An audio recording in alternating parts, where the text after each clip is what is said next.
How do you prefer your Pacino as the cold, calculating Michael Corleone, transforming from reluctant outsider to ruthless mafia boss? Or perhaps as the wild, coke-fueled Tony Montana, bellowing, "Say hello to my little friend," before going out in a blaze of bullets? Maybe you prefer his raw intensity as Frank Serpico, the undercover cop fighting against corruption, or his explosive performance as the relentless detective Vincent Hanna in Heat. No matter the role, one thing is certain: Al Pacino commands the screen like few others in Hollywood history. With a career spanning over 5 decades, he has delivered some of the most powerful and unforgettable performances in both film and theater, cementing his place as one of the greatest actors of all time. Alfredo James Pacino was born on April 25, 1940, in East Harlem, Manhattan. However, his childhood was far from stable. When he was just 2 years old, his parents divorced and his mother took him to live in the Bronx with her Italian immigrant parents. Growing up in a working-class neighborhood, Pacino was surrounded by tough streets and an equally tough upbringing. He developed a reputation as a bit of a troublemaker, earning the nickname Sonny from his friends. His early life was filled with struggle, but it was also in these formative years that he developed the grit and resilience that would later define his performances. By 17, Pacino had dropped out of high school, much to his mother's disappointment. His decision to leave school also meant leaving home, forcing him to become independent at an early age. To support himself, he worked a string of low-paying jobs: messenger, janitor, busboy, postal clerk, and even a mailroom employee at Commentary magazine. None of these jobs offered long-term prospects, but for Pacino they served a single purpose: allowing him to continue pursuing his passion for acting. Determined to refine his craft, Pacino enrolled at the Herbert Berghof Studio in New York City, where he studied under Charlie Lawton, a teacher who would later become one of his closest friends and mentors. For 4 years, he dedicated himself to the stage, honing his skills in small theater productions. But his ambitions didn't stop there. He set his sights on the legendary Actors Studio, the breeding ground for some of Hollywood's greatest talents. After an intense audition, Pacino was accepted into the prestigious program, where he studied under the renowned acting teacher, Lee Strasberg. It was here that he fully immersed himself in method acting, a technique that required complete emotional and psychological commitment to a role. Strasberg's teachings would shape Pacino's approach to acting, helping him tap into the raw intensity and authenticity that would become his trademark. This rigorous training set the foundation for a career unlike any other, preparing him for the unforgettable performances that would one day make him a legend. Even after completing his training at the Actors Studio, Pacino remained deeply connected to his mentor, Lee Strasberg. Strasberg wasn't just a teacher to him, he was a guiding force, shaping Pacino's entire philosophy on acting. Their bond extended beyond the classroom and onto the big screen, where they would later reunite in The Godfather Part 2, 1974, and Justice for All, 1979. Strasberg, who played the quiet yet powerful Hyman Roth in The Godfather Part 2, brought an air of authenticity to the film, and his presence alongside Pacino only reinforced their deep artistic connection. Pacino later credited Strasberg with helping him refine his craft, solidifying his place as one of the greatest method actors of all time. Though Pacino would go on to dominate the silver screen, his career was built on the stage. In 1967, he began performing at the Charles Playhouse in Boston, taking on roles in Awake and Sing and America, Hurrah! But it was back in New York, his home, that he truly found his footing as an actor. His performances in The Indian, Wants the Bronx and Does, A Tiger Wear a Necktie, put him on the map, earning him widespread recognition for his raw intensity and undeniable talent. The Indian Wants the Bronx won him an Obie Award, while Does a Tiger Wear a Necktie secured his first Tony, a major milestone that solidified him as one of the most promising actors of his generation. The theater world had embraced him, and soon Hollywood would follow. While Pacino's reputation as a formidable stage actor was growing, his transition to screen acting had only just begun. His first television appearance came in 1968 when he landed a small role on the ABC police drama NYPD. The episode, which aired on November 12th, also featured his then-girlfriend, actress Jill Clayburgh. Though it was a minor role, it marked the start of something much bigger. Pacino's transition from stage to film was gradual, but it didn't take long for his talent to shine through.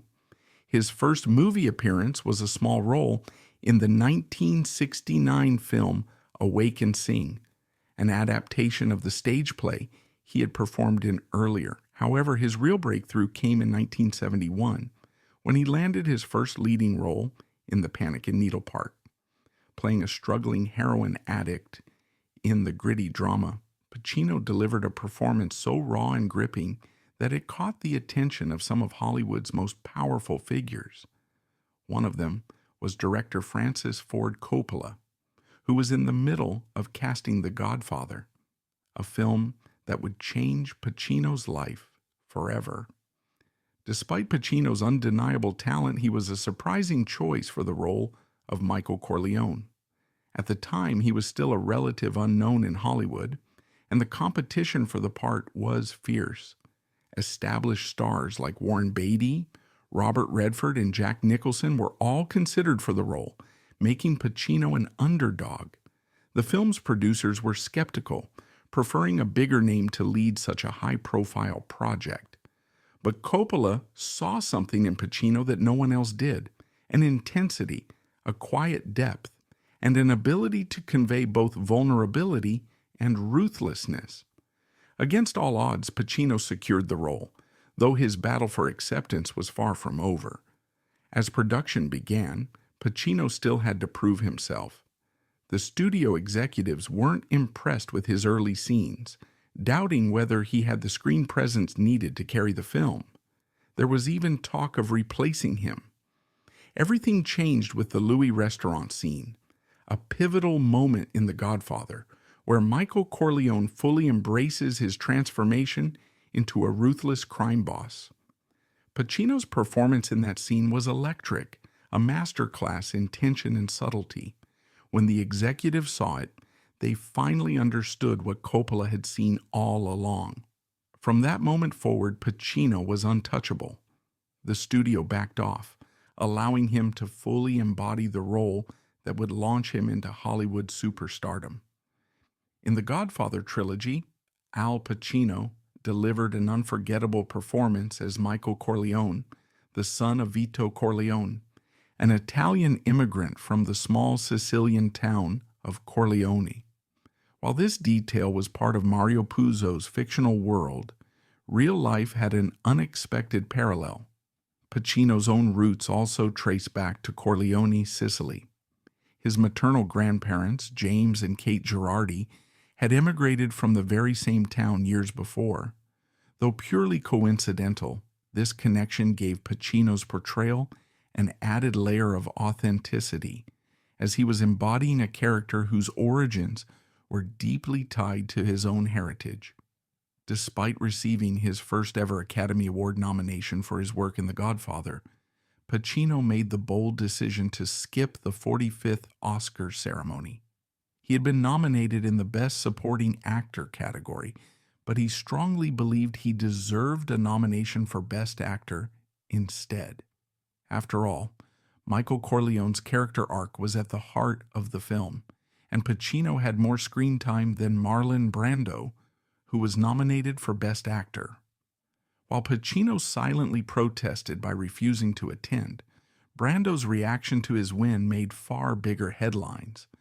In an unprecedented move, Brando rejected the Oscar and sent Native American activist Sachin Littlefeather to the stage in his place, using the moment to bring attention to Hollywood's mistreatment of indigenous people. Though Pacino's absence wasn't as dramatic, it was an early sign of his willingness to challenge industry norms, a trait that would follow him throughout his career.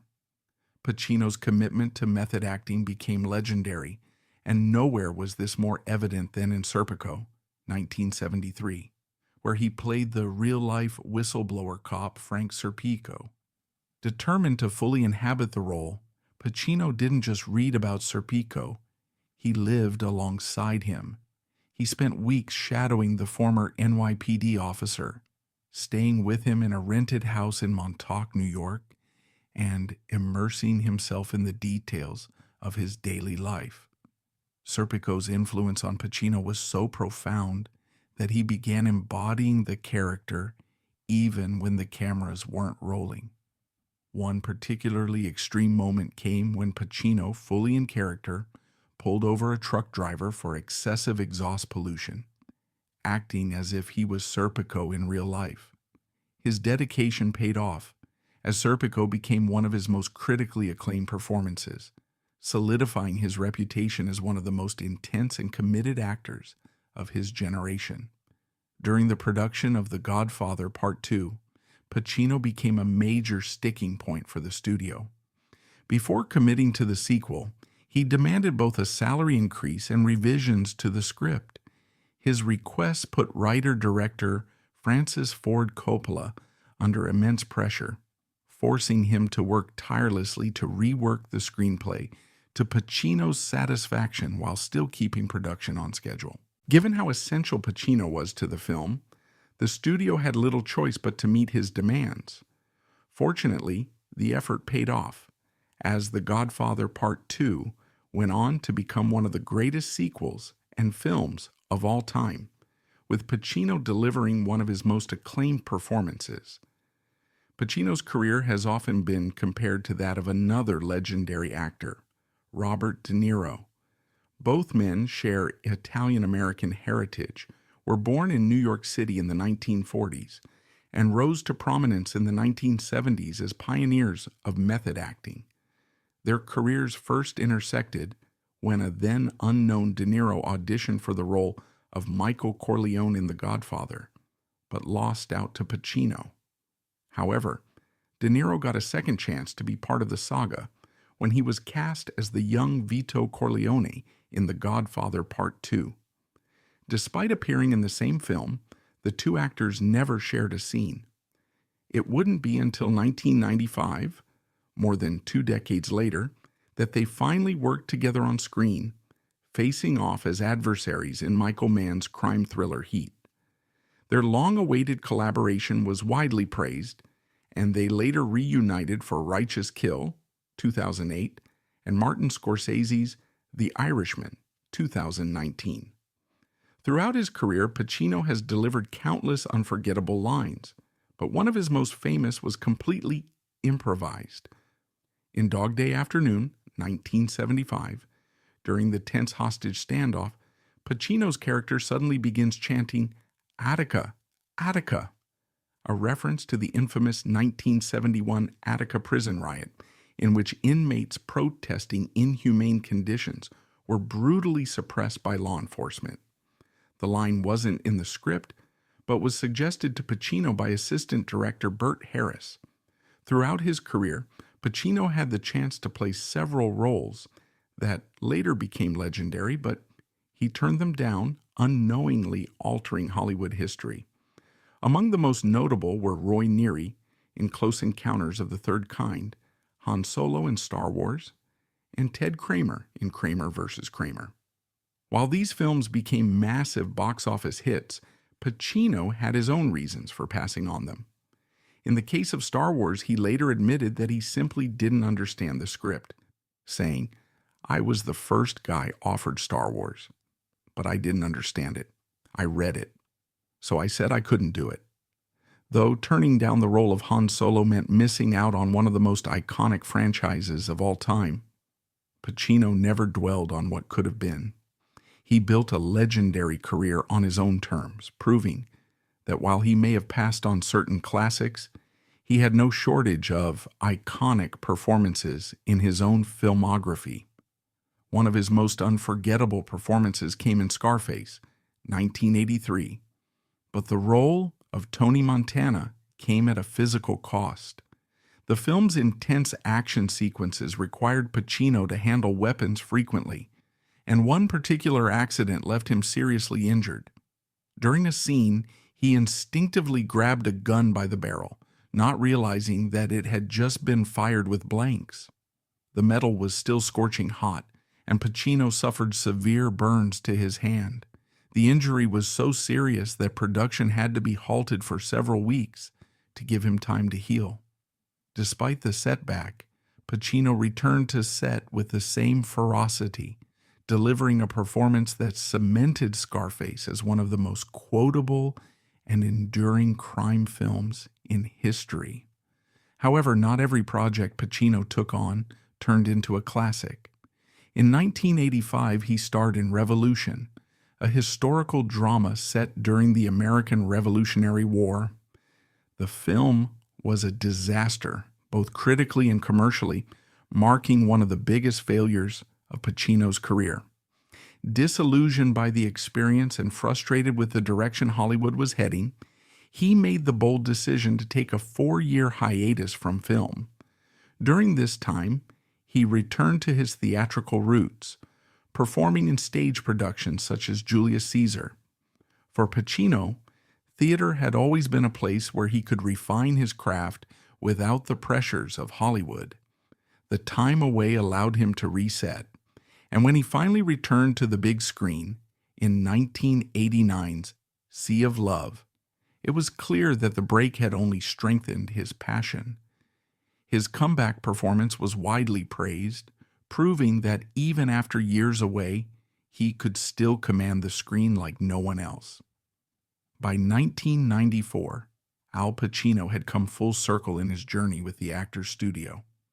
As a young aspiring actor, he had once been rejected by the prestigious training program, a setback that could have derailed his dreams.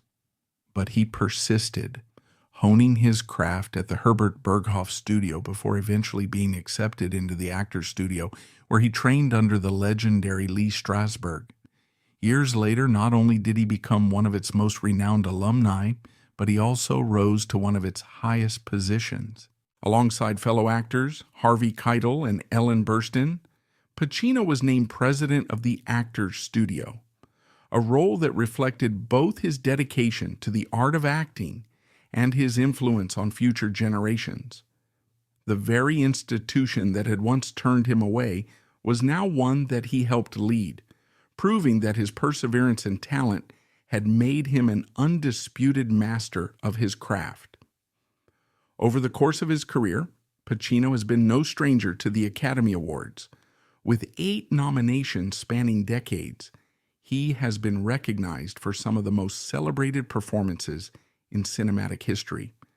However, despite his legendary status, Oscar gold eluded him for years. It wasn't until 1993 that he finally won his first, and to date only, Academy Award for Best Actor, thanks to his unforgettable performance as Frank Slade in Scent of a Woman, 1992.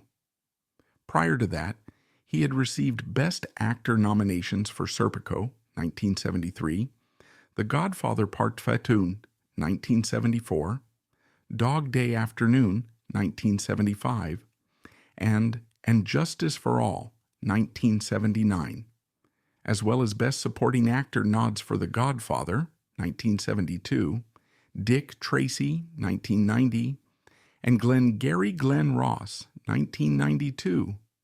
Though he has won just once, his body of work speaks for itself. Even without multiple Oscar wins, Pacino's contributions to cinema have cemented his status as one of the most revered actors in film history. Pacino's approach to Scent of a Woman was a testament to his unwavering commitment to method acting. Portraying Frank Slade, a blind, retired Army officer, required more than just a powerful performance. It demanded complete immersion in the character.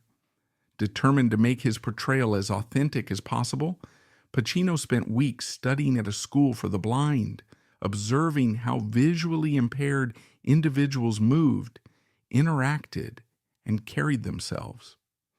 But he didn't stop there. Even when the cameras weren't rolling, he remained in character. He used Slade's cane at all times and avoided making eye contact in conversations, fully embodying the physical and emotional nuances of the role. His dedication paid off in a big way. Not only did it earn him his long overdue Oscar, but it also resulted in one of the most celebrated performances of his career. His delivery of the famous "hoo-ah" catchphrase became instantly iconic, further solidifying his place in pop culture. Pacino is part of an exclusive club of actors who have been nominated for 2 Academy Awards in the same year. At the 65th Academy Awards, he earned a Best Actor nomination for Scent of a Woman, which he went on to win, as well as a Best Supporting Actor nomination for Glengarry Glen Ross. This rare achievement places him among an elite group that includes Faye Bainter, Teresa Wright, Barry Fitzgerald, Jessica Lange, Sigourney Weaver, Holly Hunter, Emma Thompson, Julianne Moore, Jamie Foxx, and Cate Blanchett. With such esteemed company, it's a testament to Pacino's versatility and dominance on the big screen. Over the years, Pacino has collaborated extensively with celebrated playwright and filmmaker David Mamet, whose sharp, fast-paced dialogue has proven to be a perfect match for his intense acting style. Their most famous collaboration came in Glengarry Glen Ross, 1992, where Pacino played the slick and ruthless real estate salesman Ricky Roma. He later reunited with Mamet for Phil Spector, 2013, an HBO film in which he took on the role of the controversial and eccentric music producer. Pacino has also brought Mamet's work to life on stage, starring in productions of American Buffalo and China Doll, a play Mamet specifically wrote with him in mind. In a full-circle moment, Pacino returned to Glengarry Glen Ross 2 decades after starring in the film adaptation, this time playing the aging, desperate salesman Shelley Levine, proving once again his ability to take on complex and varied roles. In addition to being a powerhouse on screen and stage, Pacino has also explored his talents behind the camera. His directorial efforts have largely focused on blending documentary filmmaking with theatrical performance. In Looking for Richard, 1996, he not only directed but also played the title role of Richard III, offering audiences an in-depth exploration of Shakespeare's famous play. He continued this unique approach with Wilde Salome, 2011, where he portrayed King Herod in scenes from Oscar Wilde's play Salome, while also examining the play's history and meaning. In 2000, Pacino directed Chinese Coffee, an adaptation of Ira Lewis's play in which he also starred. While he is best known as an actor, these projects reflect his deep passion for storytelling and his commitment to exploring theater and film in unconventional ways. Over the course of his career, he has taken on this role twice. The first was in Oliver Stone's Any Given Sunday, 1999, where he played Coach Tony D'Amato, the no-nonsense leader of the fictional Miami Sharks. His locker room speech in the film, particularly the Inches monologue, has become one of the most quoted motivational speeches in sports movie history. More recently, Pacino portrayed another real-life coaching legend in Paterno, 2018, an HBO film directed by Barry Levinson. He took on the role of Joe Paterno, the revered Penn State football coach whose career and reputation were overshadowed by scandal in his final years. Pacino has been part of both cinematic masterpieces and notorious misfires. His performances as Michael Corleone in The Godfather, 1972, and The Godfather Part II, 1974, helped cement both films as two of the greatest ever made, consistently ranked at the top of best movie lists. However, on the opposite end of the spectrum, he also appeared in Giggly, 2003, a film widely considered to be one of the worst in Hollywood history. In a strange twist, The Godfather and Giggly once held the distinction of being, respectively, the highest and lowest rated movies on IMDb. While Giggly was a rare misstep, it did little to tarnish Pacino's legendary status. Pacino has also received critical acclaim for his portrayals of real-life figures, particularly in television. Both of his Emmy wins were in the Outstanding Lead Actor in a miniseries or movie category for performances based on real people. His first Emmy came for his portrayal of the controversial and ruthless lawyer Roy Cohn in HBO's adaptation of Tony Kushner's play Angels in America, 2003. His second win came for his chilling performance as Dr. Jack Kevorkian in You Don't Know Jack, 2010, a film about the infamous physician who advocated for assisted suicide. These roles showcased Pacino's ability to embody complex, morally ambiguous figures, proving that even outside of film, his talent remained as sharp as ever. Beyond his legendary career, Pacino is also a father, a role that he has cherished despite his intensely private nature. He has 3 children from 2 different relationships. His eldest daughter, Julie Marie, was born in 1989 from his relationship with acting coach Jan Tarrant. Though Pacino never married Tarrant, he remained a part of Julie's life, ensuring she had a strong foundation despite his demanding career. Over a decade later, during his relationship with actress Beverly D'Angelo, Pacino became a father again, this time to twins. Olivia Rose and Anton James were born in 2001, and though Pacino and D'Angelo eventually went their separate ways, they co-parented their children amicably. While Pacino is known for his intense, brooding roles, those who know him personally have described him as a devoted and affectionate father, always making time for his children despite his Hollywood commitments. When it comes to acting accolades, Pacino has already secured 3 of the 4 major awards needed to achieve EGOT status, an Emmy, an Oscar, and a Tony. The only thing missing? A Grammy. Given his distinct gravelly voice and his theatrical delivery, it wouldn't be surprising if he eventually added that to his collection. Whether through a spoken word album, audiobook narration, or even a dramatic reading of classic literature, Pacino certainly has the vocal presence to command a Grammy-winning project. With his love for Shakespeare and classic theater, a recorded performance of one of his stage productions could be the perfect way to finally complete the elusive EGOT. But while Pacino has earned a long list of prestigious awards, not every trophy in his collection is one to be proud of. In 2011, he received a Golden Raspberry Award, Razzie, for Worst Supporting Actor for his role in Jack and Jill, a critically panned comedy starring Adam Sandler in dual roles. The twist? Pacino wasn't even playing a fictional character. He was playing an exaggerated, over-the-top version of himself. The film was widely ridiculed, and his involvement left many fans baffled. However, if there's one thing Pacino has always had, it's a sense of humor. Rather than taking offense, he embraced the absurdity of it all, proving that even Hollywood's greatest actors aren't immune to the occasional misstep or a bit of self-parody. Al Pacino's career is nothing short of legendary, but his journey has been far from easy. From humble beginnings in the Bronx to becoming one of Hollywood's most revered actors, he has lived a life defined by passion, dedication, and an unwavering commitment to his craft. Even in his later years, he continues to captivate audiences, proving that true talent never fades.